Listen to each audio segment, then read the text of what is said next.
11,000 இருந்தால் நான் 2 கடனை கட்டிப்படியும் 7 டியூ கட்டிடுவேன்னு சொல்லுவோம் இல்லையா?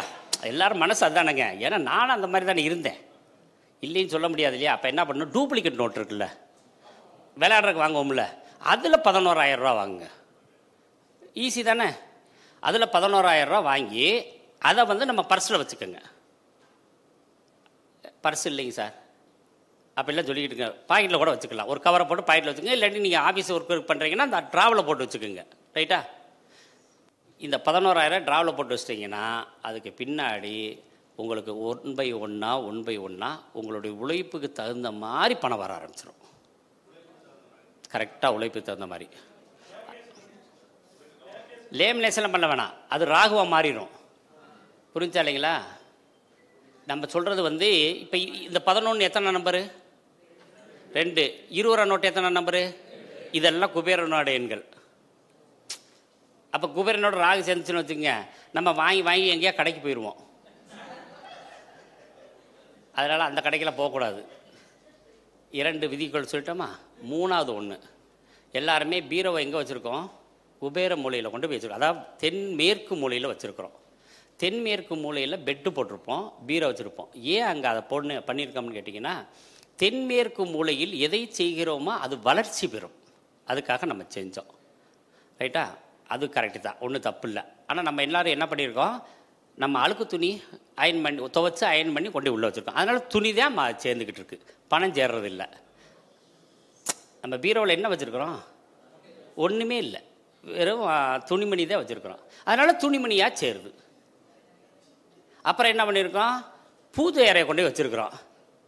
அதனால தான் வீட்டுக்குள்ளே சண்டை வர்றது. ஆமாம், அதனால் என்ன பண்ணு, படுக்கை அறையை மட்டும் பயன்படுத்துவது வெற்றி. ஏன்னா கொஞ்சம் தள்ளி வச்சுக்கலாம். இப்போ நம்ம பணம் வைக்கிறது அங்கே நீங்கள் வைங்க. முக்கியமான பத்திரங்கள் அதை அந்த பகுதியில் தான் வைக்கணும். நகைகள் அந்த பகுதியில் தான் வைக்கணும். யாராவது ஆட்டையை பொண்ணு நினச்சாக்கா அந்த இடத்துக்கு தெரியும், எல்லார் வீட்டுக்கு போயிட்டு வாங்க. ஏன்னா அதை நம்ம கரெக்டாக சொல்லியிருக்கிறோம்ல. ரைட்டா? அதுக்கு அடுத்து பணத்தை இங்கே வைப்பதுன்னா இதுதானே கிழக்கு பகுதி. இதில் கிட்டத்தட்ட ஒரு 30 அடி வருமா, ஒரு தோராயமாக. இப்போ நம்ம வீட்டில் ஒரு 10 அடி 15 அடி 16 அடி இப்படி இவ்வளோ தான் வரும். இப்போ நம்ம இந்த கணக்குக்கே வந்துடுவோம். இது வடக்கு, அது தெற்கு, இது கிழக்கு சுவர். இதை 3 பிரிச்சுருங்க. இங்கிட்ட ஒரு 10 அடி போயிடுது, அந்த பக்கம் ஒரு 10 அடி போயிடுது. இந்த 10 அடிக்குள்ளே தான் நம்ம வாசலே வைக்கணும். இது எல்லாருக்கும் தெரியும் இல்லையா? இந்த வாசலுக்கு பக்கத்துலேயே நீங்கள் ஒரு இடத்த தேர்ந்தெடுத்து அந்த இடத்துல பணம் வைங்க. என்னைக்காவது பணம் குறைஞ்சா சொல்லுங்கள். இடம் புரியலையில?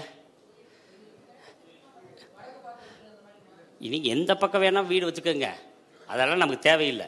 செவர் கிழக்கு செவர், இது வடக்கு. ரைட்டா? இது வடகிழக்கு. ரைட்டா? அது தென்கிழக்கு. அப்போ இந்த செவர் வந்து கிழக்கு செவர். இது மொத்தம் 30 அடி. 3 பிரிச்சா எவ்வளோ இருக்குது? 10 அடி போயிடுது. சென்று 10 அடிக்குள்ளே பணம் வைக்கணும். சென்றில் 10 அடிக்குள்ளே பணம் வைக்கணும். இது வச்சு பார்த்துட்டு சொல்லுங்கள், அதுக்கு பின்னாடி பணம் குறையவே குறையாது. இதுதான் முக்கியமான இடம். சரிங்களா? இப்போ நம்ம மீண்டும் வகுப்புக்குள்ளே போயிடுவோமா? விவாகம் பார்த்துருவோமா?